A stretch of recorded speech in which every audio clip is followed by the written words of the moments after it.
So, quick one. What's the difference between original content and promotional content?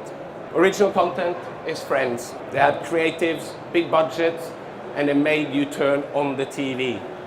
Everyone turned on the TV to watch Friends, and when the commercials came on, we sat through it because you didn't want to miss what happened after the commercial.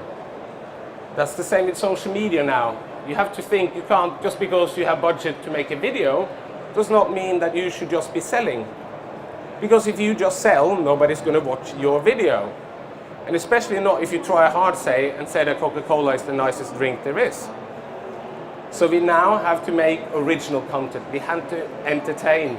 We somehow have to educate them. We have to find something that interests your audience so that they come back to you. And when they come back over and over again, that's when you can also target to them and say, by the way, we also sell a car, which you can have if you want, if it's right for you. So don't try and say it's the fastest and the best car. If they already watched all the video, all the content about your car, that it's great emissions, that it doesn't use leather. Maybe you're marketing to vegans. You don't want to have leather in your car. So you need to think about a lot of things and where your target market is. Promotional content, we all know what it is. We're selling a product, but we need to do that as well. But just keep that in mind.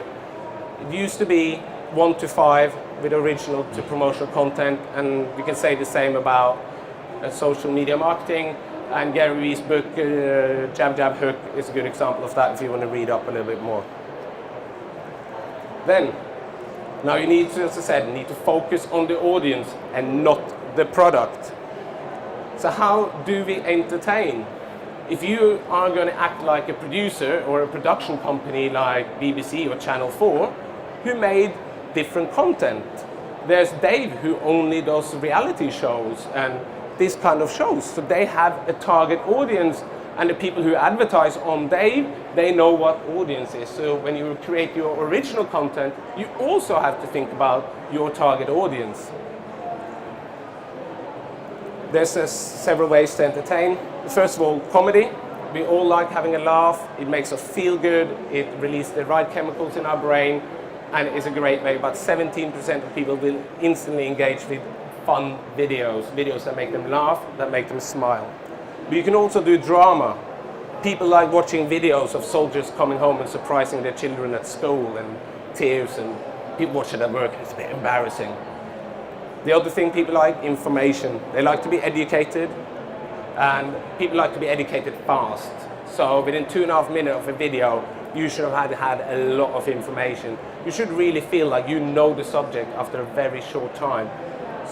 And that way, we can give that to people. You can give it about your brand. If you're creating wallpaper, maybe you want to show the whole process, make short segments about the designers, about going to China, selecting the paper, doing environmentally friendly glue. Maybe again, you're marketing to vegans. You make sure there's no gelatin like the £5 note. There's other things like news, of course, just inform them about the current state, like they do a lot on Twitter, people like that. Reality shows, vloggers, there's vloggers out there who just record themselves every day walking to work, and tens of thousands of people then get to work and watch another person talking about their day and the problems they had the evening before, maybe with a cat or a boyfriend. So it's a reality show, and you can be the star of the reality show. It can be your boss, it can be the CEO, it can be somebody at your company, it can be the intern that just started at your company. But make it about the audience. Know the audience, not the product. Don't make a reality show about the car seat or the producer of some cups or something like that. You need to have it about the people so that they can feel related to the person, and then the product comes in automatically.